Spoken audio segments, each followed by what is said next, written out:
था पहले से ही कि ये prime minister Tabu prime minister है, ईमानदार है, पढ़ा लिखा है, परंतु रीढ़ की हड्डी नहीं है। ये तो पहले दिन से सबको पता है।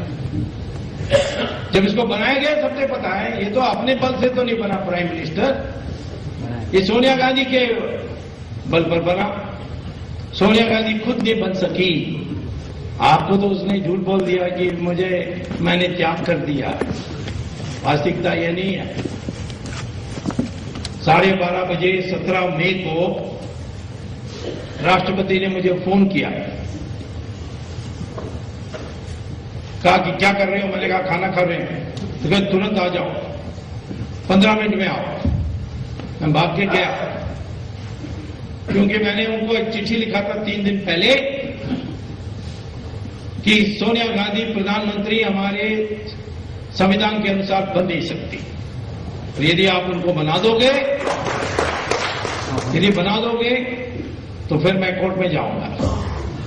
वो चिट्ठी मैंने मद्रास से लिखी, वो पहुंचते पहुंचते 3 दिन लग गया। और टेलीविजन में आ रहा था कि 5 बजे 17 तारीख को 5 बजे सोनिया गांधी को राष्ट्रपति ने बुलाया है सुपुर्द करने के लिए सरकार।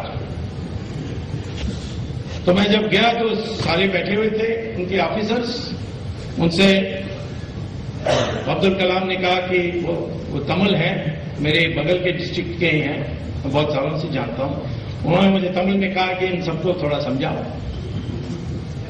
तो मैंने कहा कि जो सिटीजनशिप एक्ट है, जो सिटीजन बनते हैं हमारे देश में, उनमें आप में एक फर्क है। मैं और आप कभी हमारी नागरिकता को कोई समाप्त नहीं कर सकता, क्योंकि हम इस देश में पैदा हुए और हमारे मां बाप इस देश के नागरिक थे और हैं। लेकिन जो सिटीजनशिप एक्ट में बनते हैं उनका नागरिकता कभी भी समाप्त की जा सकती है। लेकिन मैं उस पॉइंट पे नहीं था। मैंने कहा एक प्रोविजो है सिटीजनशिप एक्ट में कि विदेशी कोई हिंदुस्तान में नागरिक बनेगा तो उन पर वही अंकुश लगेगी, वही रिस्ट्रिक्शंस होंगे जो हिंदुस्तानी उनके देश में बनने से लगेगा। क्या बात। तो इटली में आप वहां पैदा नहीं हुए तो प्राइम मिनिस्टर नहीं बन सकते। इसीलिए ये भी इस देश में प्राइम मिनिस्टर बन नहीं सकती। फिर राष्ट्रपति ने पूछा ऑफिसर से, कुछ आपको पूछना है? किसी ने नहीं कहा कि आप जा सकते हो। मैंने कहा आप क्या करने वाले? आप दोनों उसको बुला लिया 5 बजे। उन्होंने कहा क्या अभी तो 1 बज रहा है, 5 बजे 4 घंटे बाकी हैं, उसके बीच में कोई एक और चिट्ठी जाएगी। 3:30 बजे उन्होंने चिट्ठी लिखी। वो चिट्ठी सोनिया गांधी, मनमोहन सिंह और नटवर सिंह, ये 3 ही लोगों ने देखा था। और उस चिट्ठी में ये लिखा था कि मैंने आपको 5 बजे बुलाया था, लेकिन अभी मुझे कंप्लेंट डॉक्टर सुब्रमण्यम स्वामी से आई है कि आप बन नहीं सकते, और मुझे पता नहीं इसमें तथ्य कितना है, इसलिए मैं इसको सुप्रीम कोर्ट को सुपुर्द करूंगा। जब तक सुप्रीम कोर्ट की राय नहीं आएगी तब तक मैं आपको शपथ दिला नहीं सकता, इसीलिए 5 बजे मत आइए। और यदि आपको सरकार बनाने की बात चर्चा करनी है तो कल दूसरे दिन 10 बजे आइए। अब पहले तो जब मैं राष्ट्रपति के भवन में था तो एक मेज में चिट्ठियां पड़ी थी।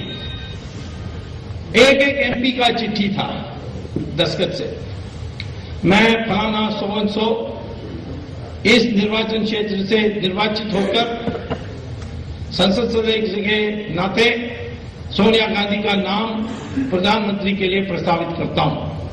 340 चिट्ठियां ऐसे थी। उसमें एक चिट्ठी ये थी, मैं सोनिया गांधी रायबरेली से निर्वाचित सोनिया गांधी का नाम प्रस्तावित करती हूं।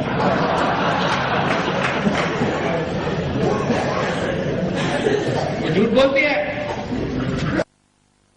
लेकिन मेरे सामने एक संकट था कि ये प्रधानमंत्री नहीं होंगे तो कौन बनेगा प्रधानमंत्री, और कौन तय करेगा? सोनिया गांधी तय करेगी।